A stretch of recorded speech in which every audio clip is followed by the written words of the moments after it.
Welcome to the Kamado Show. I'm Brandon. And I'm Coley. We are the brother-sister anime duo. And not in a love you like a brother-sister kind of way, but as in go ask our mom. She's the same person. This show is an anime lover's safe haven catered toward the average anime lover, free from spoilers. This episode, we are going to be talking about Dragon Ball Daima, episodes 9 and 10. So let's get started. All right, so we're kicking things off here. They're finding a place to stay, and Pansy comes up with these disguises. And first thing, she gives Goku a disguise, which doesn't really stick very long. It's that pink bear hat, which he's not a crazy fan about. He just immediately takes it off in the lobby and goes, it's itchy, which isn't exactly a great undercover for them since... Come on, dude. Since they have these guys who are after them, the Dragon Ball and everything. Which, speaking of the Dragon Ball, it's, not hidden the greatest, right? Just stuck in a sack. Yeah. When I was watching this episode, I'm like, looks like Goku's going bowling in that sack. It looks like a bowling ball in there. But they did have enough insight to leave the power pole on the plane. Yeah, it just kind of sticks out. And perhaps I think we're going to start seeing the end of the power pole. I think it was kind of a neat nostalgia thing for a little bit, but you don't see Vegeta really, he doesn't really use a power pole, and it's going to probably go back to the way things used to be. I'm still holding out hope for the Nimbus though, because they did show that in the opening when you watch the opening, but we still haven't seen it yet, so I don't know if they will or not. But so these disguises unfortunately didn't fool the thieves either. So these thieves come up with a scheme where the wolf is going to cause a ruckus in the lobby or whatever and just kind of distract them. So the other guy, who I wasn't sure exactly what to make of this animal, and I kind of want to see what you would have called him, but I notated it's the ugly duck dinosaur. Ugly duck dinosaur. Yeah, I think that'd be about what I would call it too. I mean, I almost... Not really a pelican, because that would be like he had a really big beak, so... And it was orange, like a duck. Yeah, let's call him a duck dinosaur, I guess. That's okay. So the ugly duckling kind of broke in and stole the Dragon Ball while they were down in the lobby, like, what's going on down here? Mm-hmm. So setting it up for, again, I think at one point you had called Pansy the Demon Realm Bulma, which really kind of is. She's like, I put a tracker on it, and then she pulls out essentially a Demon Realm kind of version of a Dragon Radar, which Dragon Radar they talk about all the time, and especially Dragon Ball, and then in Dragon Ball Z, probably more specifically on Namek, where they're it's kind of back to that Dragon Ball hunt a little bit more there. And I wonder where she stuck it where the thieves didn't see it. Like, is it just a little sticker or something that's not very noticeable? Could be, yeah. How advanced is the technology where the tracker could be just a sticker like that? The fight ensues. Glorio uses his little electric lasso on the guys.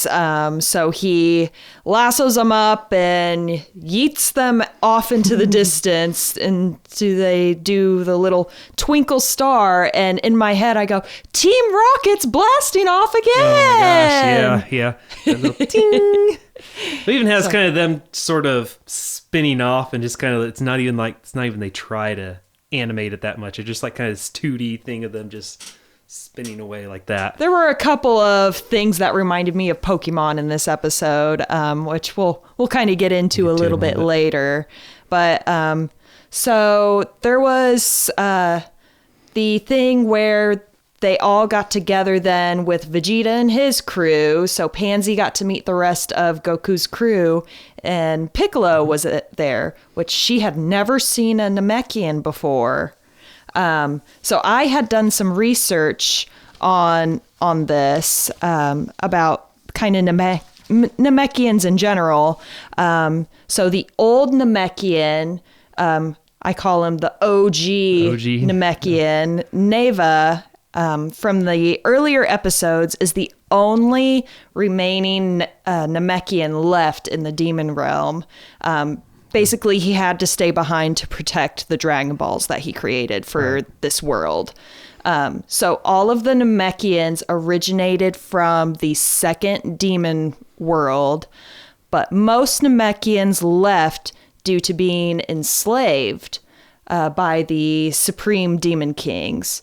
So this checks out with some of the things that we've seen be said in previous episodes. So Piccolo in a previous episode had said Namekians don't like to be ruled, and then the Supreme Kai said that the Namekians left in search of freedom, basically. Okay. Yeah, it's fun how they've said little things like this, and now they get up to this and they kind of reveal that now. So, okay, why don't you tell us just a little bit more about how this is a Pokemon reference episode? This is a Pokemon reference episode. All right, how do you figure? So, of course, we've already talked about we yeet our adversaries off into the distance until they're a twinkling star. And then they're up against, I guess this is Vegeta's crew. He's fighting the ruffians, and one of them is like a pony man, and the only thing that he says, like, as he's boxing is pony, pony, pony. And I'm like, this is Pokemon, isn't it? Because he's saying, like, basically kind of what he is. Pony, pony, pony. Okay, so it's like Pikachu going Pika, Pika, basically. Okay. All of the Pokemon say their own name, so they're easy to remember. Oh, okay. Yeah, maybe there was some kind of little hidden subtle things about Pokemon then in this episode. maybe I just have Pokemon on the brain, but it makes sense. I definitely saw what you're saying about the Team Rocket thing, and it was two people that got, would you say, yeeted off, just whipped off by what's his name, Glorio? Yeah. Yep. Gliro, yeah. Gordito. Yeah, Gordito, or what's Giacomo? Giorgio, that's what it was. Or Gazebo. Oh my gosh. I meant to pull up my running list of them. I think we said most of them though just now, just off the top of our heads. So I'm pretty impressed that we remembered those. Yeah, poor Glorio. Feel bad for him. Yeah, except I feel like he's kind of maybe slightly bad guy. He might potentially be a bad guy. So much. Yeah, we'll see. All right. So next up, we get our first look at Majin Ku. And this is really interesting how they bring about this, because they're going to bring up what's her name, Marba, who's that witch. She brings up a Sabamen seed, which, if you remember back to the Saiyan saga, Vegeta and Nappa use Sabamen against the Earthlings. And she says that the seeds used to be easy enough to have that she would sell them to outsiders. So now we're getting a little bit of reference that she sold them to outsiders, and eventually somehow Vegeta and Nappa ended up with them. So what's kind of cool to think about, the Sabamen that really weren't that significant, now it's kind of neat that they recalled back to that episode, and now they're even bringing back, the Sabamen come from the demon realm, and here's how. Daima has had a lot of throwbacks this series. Like, we're just seeing a lot of old, like, resurrections of things in this thing. It's just kind of like a, hey, remember that nostalgia thing that we did back in the day? So I think it's cool that they're kind of bringing all of those things back. So, like... Yep. So someone who's not super familiar with Dragon Ball series, like, they can still enjoy Daima, but like the super hardcore fans, like, they are still getting to appreciate all those little details, kind of like you have been. So we get our first look at Majin Ku here. Yes. I think he kind of looks like basically a teenage Cell without the spots. Like, why is he green when Boo was bubblegum pink? I have a theory on that. Because the Sabamen were green. My theory is Majin Buu was not formed from a Sabamen seed. Like Okay. these two were. I think they use Boo's essence because they explain that, and then they combine it with a Sabamen seed. I don't think Boo was created that way. I think he was, again, I don't know if they actually explained this or will explain it, but I suspect Boo was created differently. And I don't know, maybe it was like, I don't know, Demon Realm gum or something. I don't know. Something pink. But that's my theory on that. Also, he was just born wearing pants and a belt. Why was he already wearing pants and a belt, or did they have pants and a belt just ready to go for him? Yeah. 'Cause we didn't have that anime blur or like a convenient object in place of, the things that need to be hidden. Yeah. I need some explanation. I cannot suspend my disbelief this much. But, well, you think about it, when Majin Buu would like get obliterated, but a few parts of him would still be, like he would grow his pants back with his clothes. So I don't know. Yeah. What kind of clothing are they doing over there? I don't know. They're in the wrong business here. Yeah, I don't know. Maybe it's like Frieza or Cell, who don't really wear clothes either. They just transform. It's just kind of like, I don't know, bio clothes or something like that. I mean, Frieza wore his armor to start out with, but it still didn't. So are we saying right now that what looks like baggy pants on him is his skin? Ooh. Oh, that would be really gross. Yeah. I don't know. It's just saggy skin. I really have no idea. Yeah, it's anime logic. It's like, how many other anime, when they transform, their clothes also transform with them? Like, is this part of your superpower? The clothes change when you transform too? Like, you just have the power to change your clothes as well when you transform? Yeah, I don't know. He immediately comes out just fully capable of human speech. Like, they give him an order, and he's just immediately like understanding and able to respond back. It's not just a mumble jumble. He's like fully capable of speaking and talks back to them. Like, you were born literally 30 seconds ago, dude. Yep. But I guess later on we do see that he is incredibly intelligent. So of course he's ordered to go defeat the Tamagami number 1 and retrieve the Dragon Ball, and he says, "Aye, aye, Captain," basically.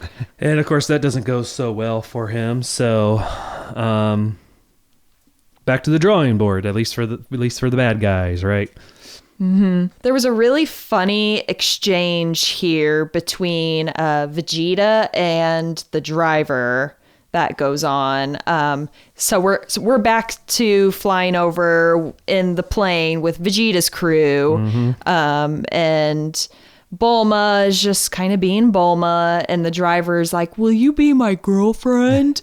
And Vegeta, he's instantly like jealous and angry, and he's like, "That's my wife you're talking to." Yeah, good for Vegeta. I thought that whole exchange was just really funny. The driver had a couple of funny little zingers. "I don't mind sharing.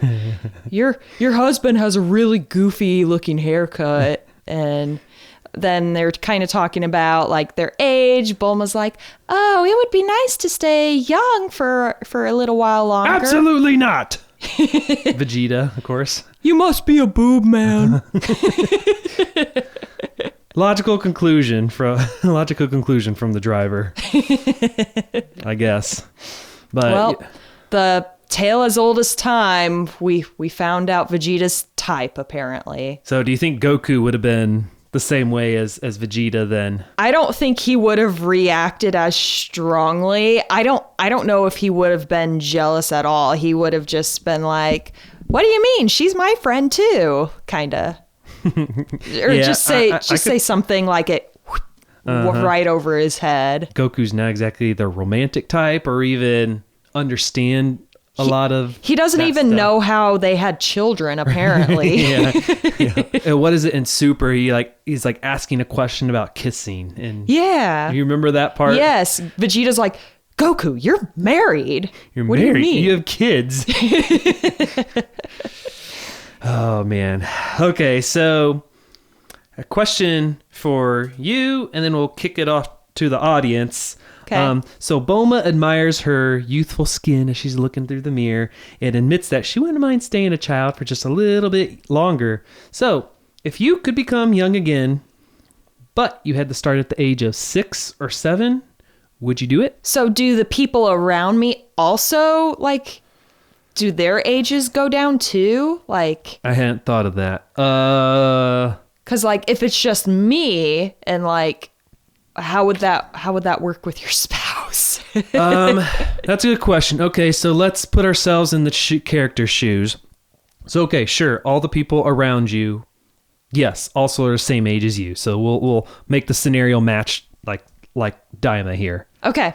Yeah, I think I would. Would you? Yeah. Yep. Okay. I can wake up without back pain or neck pain, and I can run 1,000,000 miles a minute and like just be totally fine. Yeah. Like I kind of miss those days where you like wake up from a night's sleep and like feel refreshed and like ready to take on the day and nothing hurts. You're reminding me perhaps of like college age. And maybe if it was college age, I don't know if I'd want to go all the way down to 6 or 7. No? Yeah, 'cause, I mean, 6 or 7, like, you can't do a whole lot by yourself. You need an adult with you. You'd have to start supervision. school all over Yeah, and too. I didn't like school, so I really don't want to have to. I loved college. I loved college. Don't get me wrong, but I did not want to. I don't want to have to go through school. I did not enjoy school. Fair, yeah. I wouldn't like that or either. needing mom and dad's permission to do everything. I'm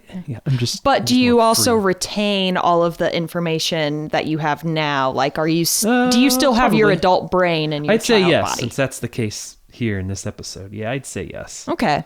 I think I'd do it, but Okay. let us know what you would do. Would you go back in time to 6 years old, like with your human, like adult brain it's still in your head, or would you pass and stay the age you are? Yeah, let us know at the Kamado Show. Leave us a comment.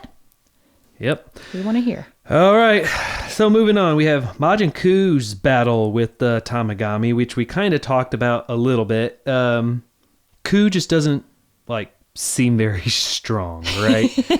Is this Tamagami just that much more powerful, or is he just super weak? It raises the question: yeah, do the Tamagami get stronger as you move up in the world? So. Yeah, so we don't know quite yet at this time. Well, in the inevitable fight between Goku and Kuu, like, is this fight even going to be worthwhile? Like, is this even going to be an entertaining fight? So it would have to be more so like a battle of wits, I think, at that point. Mm-hmm. I agree. Kuu doesn't seem like he's going to be quite the villain like Majin Buu was, especially if the Tamagami are overpowering. The Tamagami still seem to be the more powerful ones, but they also don't seem to. It seems like they're going to have a pretty good chance the way things are going with them so far. So we get into this Rimus story. So they bring up this guy named Rimus, who, for once in their life in the demon realm, there was actually a good, nice ruler, which apparently a nice demon. Apparently that doesn't happen very frequently. Like, it just seems like all of their rulers have been terrible. At least the current one, and then Deborah, which was before, and then they said his father. They explain Abora. Is that how you pronounce his name? I assume it's like Deborah, except Abora. Right? Yeah, I Just think it's without the D. Abora Right. and Okay. Deborah. Okay. Right? I just wanted to make sure I pronounced that correctly. So this good supreme demon king, he wanted to expand the demon realm. So he ordered Rimus to create the universe. So Rimus is then the highest authority over all universes, like still to date. So he is still ruling over all of the universes right now. Okay. Which is pretty cool.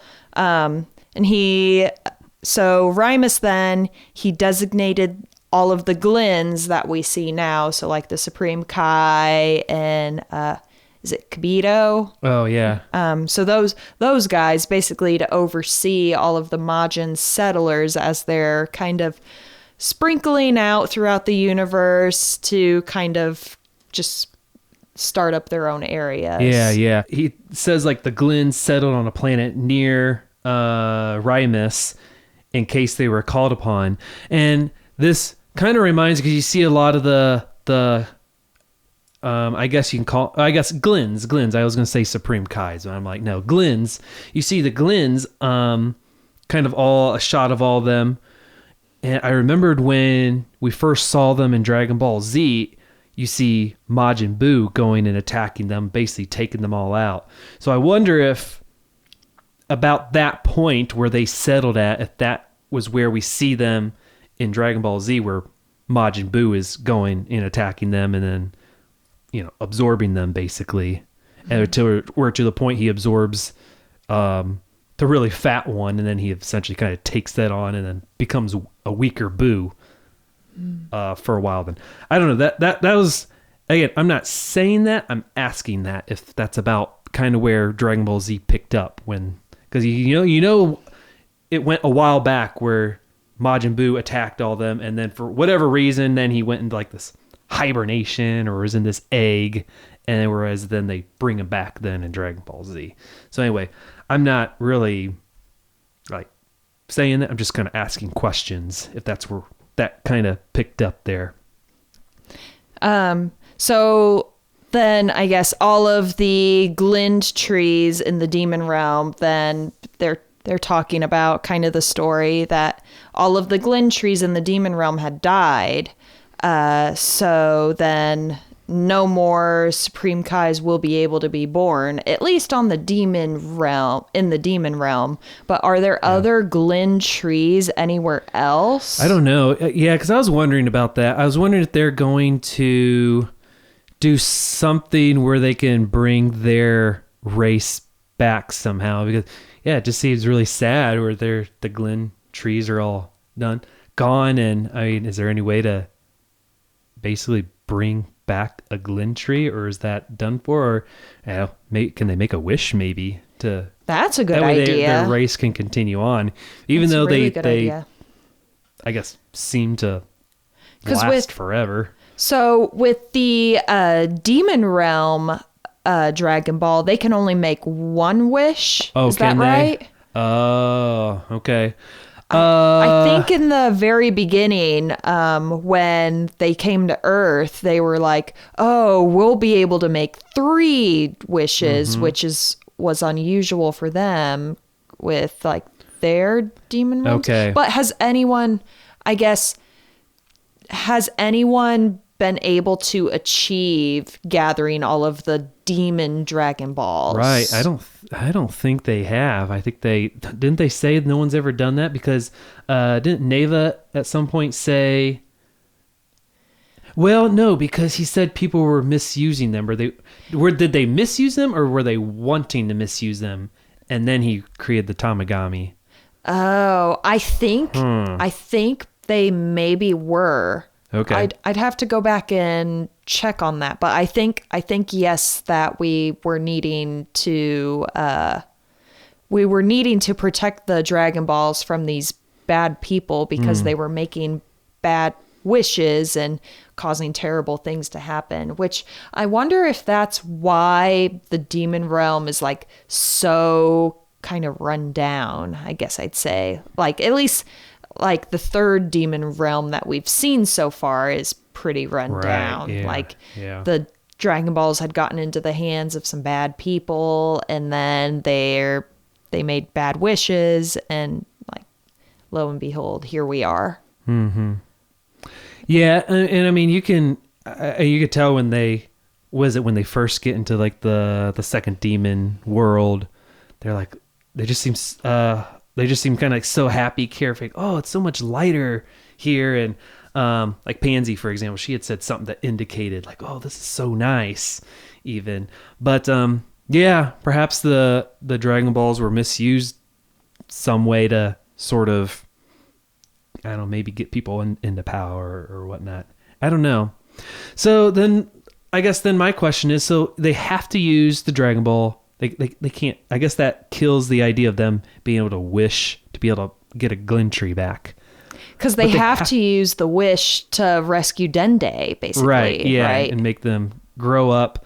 But can they make a wish back from their home realm that applies to the demon realm? Can wishes cross realms? That's a good theory. Can Earth's demon, or can Earth's Dragon Balls like impact other worlds? Yeah, unless, I mean, maybe he can make a wish and they just plant Glintrees.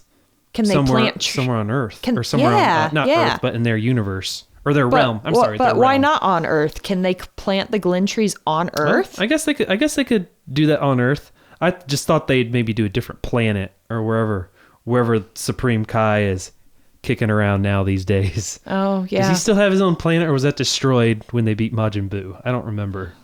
I don't know. I remember that Spirit Bomb was destroyed Buu. Did that destroy the whole planet at that point in time, or they still have their planet?